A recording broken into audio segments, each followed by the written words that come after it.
Everyone. In this video, we are going to study John Keats' poem, A Thing of Beauty. Now, before we begin, let me tell you that this is a poem prescribed in the Class 12 English syllabus of CBSE. And it is one of the most beautiful poems because it tells us why beauty is not just something we look at for a moment and forget. But John Keats wants to tell us and wants us to understand that true beauty stays with us and it is not forgotten. It returns to our mind and it gives us comfort again and again whenever we think of it. Before we begin in the line wise explanation, let me give you a very simple idea. Now, for John Keats, beauty is not only physical beauty. It is not only a pretty flower or a bright full moon that you're seeing or a pleasing landscape. Beauty for him also means anything that gives you emotional peace, that gives you inspiration or hope. Now, a beautiful thing can be a natural object or maybe a noble story that you get to know or hear, or a memory or a heroic life that someone has spent, or a poem, or maybe even a moment of kindness. Now, the poem begins with a very famous statement: a beautiful thing is a joy forever. No, we do not need to quote the line repeatedly, but we must understand its meaning very clearly. It is a very famous saying or statement. Keats is saying that beauty has a lasting effect. Even when the object is no longer in front of us, the memory of it continues to refresh our mind.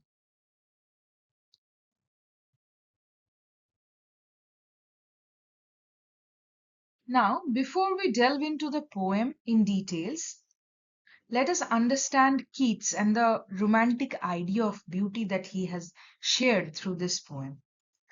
Now, John Keats belongs to the second generation of romantic poets.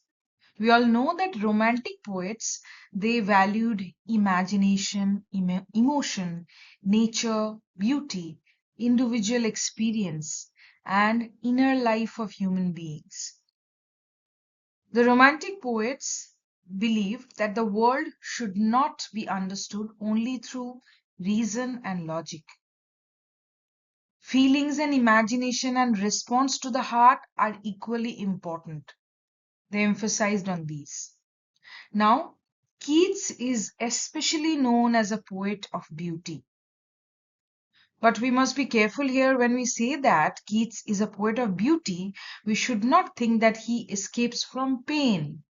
In fact, Keats knew suffering very closely. His life was very short and he experienced illness, loss, uncertainty. Because of this, his idea of beauty is not shallow. Beauty becomes valuable because life is painful. We must remember that. In this poem, A Thing of Beauty, Keats presents beauty as a healing power. Now, human life is full of gloom, selfishness, disappointment. Yet, beauty removes this dark covering from the mind. It does not solve every problem but gives us mental and spiritual strength. This is why the poem is both simple as well as deep. Simple because it celebrates beautiful things, deep because it shows why human beings need beauty in order to continue living with hope. Now, moving into the central idea, let me try and explain it to you in a very clear way. So, Keats says that beautiful things give permanent joy. Now, the pleasure created by beauty does not end immediately. As I had previously mentioned, it grows in our memory. It becomes the source of peace whenever life becomes heavy or life becomes dark. When we read the poem further, we'll find that the poet has mentioned that human beings are surrounded by sadness. In our life, we experience frustration, selfishness, lack of noble qualities. Keats does not deny these realities. He rather openly admits that life has painful and depressing sides. But the important point is that beauty acts like a gentle power that lifts this heaviness from our mind. Now, the source of beauty that he has mentioned in this poem are mainly nature, are mainly noble human stories. The sun, the moon, trees, daffodils, clear streams, forest plants give us natural beauty. The stories of great people who lived noble lives give us moral and imaginative beauty. Finally, we'll find that beauty is compared with an endless endless fountain from heaven. That means beauty is not something that is limited or something that is temporary. It is a continuous blessing that nourishes human life.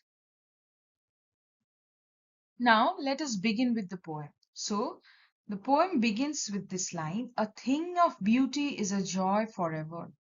Its loveliness increases, it will never pass into nothingness. Now, let us move into the explanation and see what is being said. So, the poem begins by saying that a beautiful thing gives joy that lasts. The first idea is very important because Keats does not say that beauty gives a little pleasure for a short time. He says that true beauty continues to increase in value. The more we remember it, the more it comforts us. Think of a beautiful sunrise, or maybe a childhood memory, or maybe a favorite song, a quiet place, or a poem that touches your heart. Even after that moment has passed, its memory can return again and again and make you feel peaceful. That is exactly what Keats means. Beauty has the power to remain alive in the mind. Now, Keats also suggests that beauty gives us a peaceful shelter. When I say shelter, I mean a comforting space where the mind can rest. This is why the poem speaks of quietness, the poem speaks of pleasant dreams, sleep, health. So these ideas show that beauty is not a luxury. It is a necessity for emotional well-being. Moving forward to the next lines, that is line number 4 and 5. So it will never pass into nothingness, but still will keep a bower quiet for us, and a sleep full of sweet dreams and health and quiet breathing. So let us move into understanding these lines in details. So it says, Keats says that beauty provides a kind of shelter. When life becomes tiring, beauty offers a place for mental rest. And the poet refers to peaceful sleep, pleasant dreams, healthy breathing. These are not, do not think of these as random ideas. They show how beauty affects the whole human being. Sleep suggests rest from anxiety. Dream suggests imagination and inner pleasure. Health suggests renewal, freshness. In other words, beauty does not merely please the eyes, it heals the mind, it refreshes the spirit. So, Keats basically wants us to see beauty as a protective and restorative force. This is why the poem is very relevant even today. Life today is always under pressure, be it student life, be it working people, or anyone living under pressure can understand this. When life becomes stressful, a beautiful scene, or maybe a simple soothing music, or maybe if someone is into literature or an admirer of nature, all these memories can calm us. Keats expresses that this universal human experience through the poetic language here. So, the first section of the poem teaches us that beauty is deeply connected with peace. It creates inner quietness and helps us breathe freely again when the world around us feels difficult. Next few lines.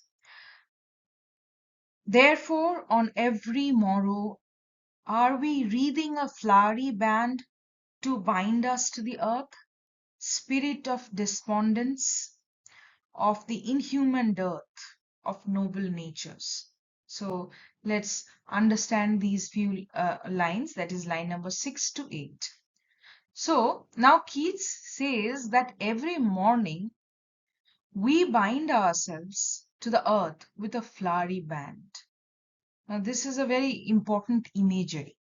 A band usually means something that ties or connects. We tie our hair with a band. Now, a flowery band is a beautiful bond.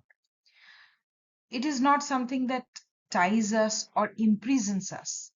Rather, it lovingly connects us with life. The meaning is that beautiful things keep us attached to the world. Every day, human beings face sadness, disappointment. Everyone has their own struggle, or maybe the monotonous routine. Yet we wake up, yet we continue living because something keeps us emotionally connected to life. So that something is actually beauty. Now, the phrase also suggests that beauty creates hope again and again. Notice the idea of every morning. This means that the process is repeated daily. Each new day, beauty gives us a reason to continue. It may be the morning light, it may be the sound of the birds, or a friendship that you cherish, or a memory, or a piece of art. So, that we need to remember. Of noble creatures, of the gloomy days, of all the unhealthy and overdarkened ways, made for our searching, yes, in spite of all, some shape of beauty moves away the pall from our dark spirits. Now let us understand line number 9 to 13 in details. Now, after praising beauty, Keats suddenly speaks about the painful side of life. He refers to sadness, he refers to disappointment, he refers to unpleasant ways of living. This is very important because the poem is not about just being optimistic. It is not about blind optimism. Keats knows that human life contains darkness too. The poet suggests that human beings often suffer because the world lacks that kindness and nobility. People become selfish, they become narrow minded, they become cruel, and life may become, as a result, life may become full of disappointment. Now, these experiences create a dark covering over our spirits.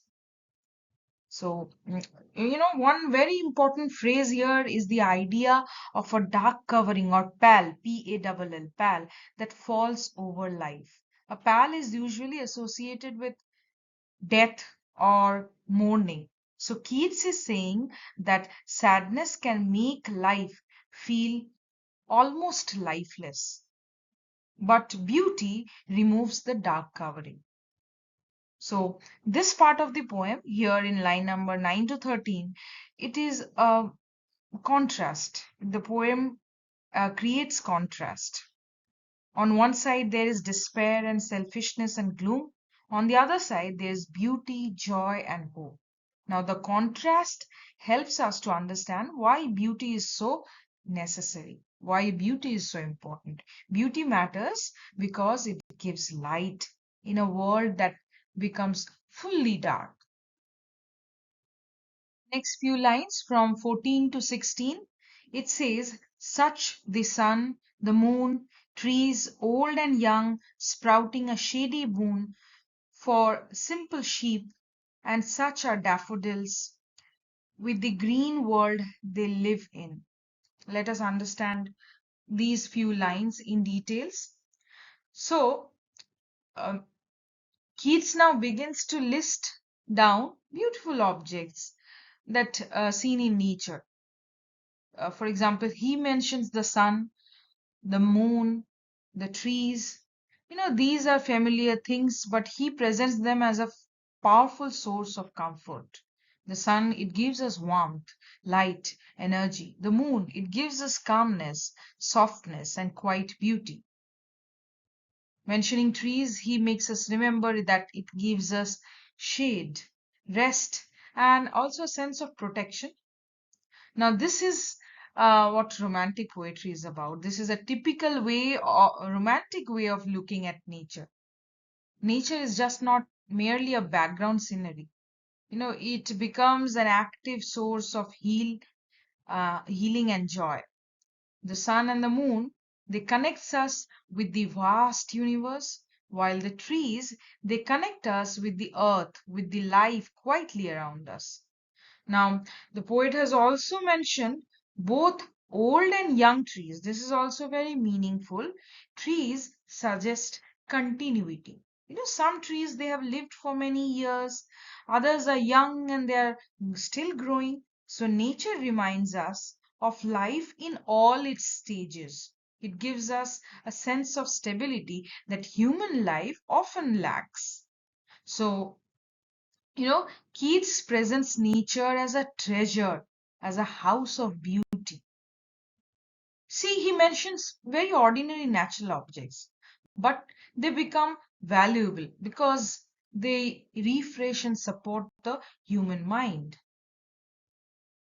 Continuing from line number 17, it says that sprouting a shady boon for simple sheep, and such are daffodils with the green world they live in, and clear rills that for themselves a cooling covert make against the hot season the mid forest break.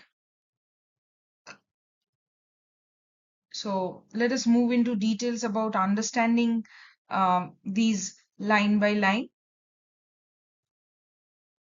So it says that the poet has mentioned daffodils, the poet has mentioned clear streams, or also the green world of forest. Now, daffodils, when we mention the flower daffodils, it suggests something that is fresh, something that is bright and delicate beauty. Whereas coming to streams, the small rivers, it suggests coolness, it suggests movement and relief. And talking about forest greenery, it suggests shelter, life, quiet growth. Now, Keats, by mentioning all these, he appeals to many senses. We can see the flowers, feel the coolness of the stream, imagine the shade of the forest, and sense the peacefulness of natural surroundings. This is very rich imagery, we can say. Imagery is very important because it helps the reader experience beauty rather than just understand its intellectuality. Similarly, the clear stream is important because it is described as creating a cooling shelter for itself. In a hot and difficult world, the stream gives relief. Symbolically, beauty works in the same way. It cools the heated, the troubled mind. So these lines show that beauty can be found in simple, natural surroundings. We do not need something grand or something expensive to experience beauty, to experience joy. So basically, nature is full of healing power. if we have the sensitivity to notice it. The next few lines, it says, and such is the grandeur of the dooms we have imagined for the mighty dead, all lovely tales that we have heard or read, an endless fountain of immortal drink. So before that, we let us understand uh, all these lines, and then we can move on to the next. After describing nature in the previous few lines, Keats moves to another kind of beauty, the beauty of noble human lives and their inspiring stories. He refers to the mighty dead. Now, mighty dead, this phrase means the great people of the past who are no longer alive but whose lives are remembered with respect. So these people, who are these mighty dead people? These people may be heroes, may be saints, may be artists, may be thinkers, may be martyrs, or anyone who lived with courage and greatness. Now, their stories, how do they become beautiful? Because when the later generations listen to it, they get inspiration from it. So this is moral beauty. This is not physical beauty, but moral beauty. So again, these few lines are important because again it widens the meaning of beauty, where the poet is trying to say that beauty is not only in flowers and streams. It is also about the courage, the greatness, the memory and imagination and the sacrifice. And a noble life can be as beautiful as a natural scene. So, if a question asks why Keats mentions mighty dead, the answer is that he wants to show that stories of great people provide inspiration, provide spiritual joy, and they enrich human life and become a part of the endless treasure of beauty. Now, the last two lines, the final lines of the poem, says, an endless fountain of immortal drink pouring unto us from the heavens' brink. So, these are the final lines of the poem. What it says, let us understand.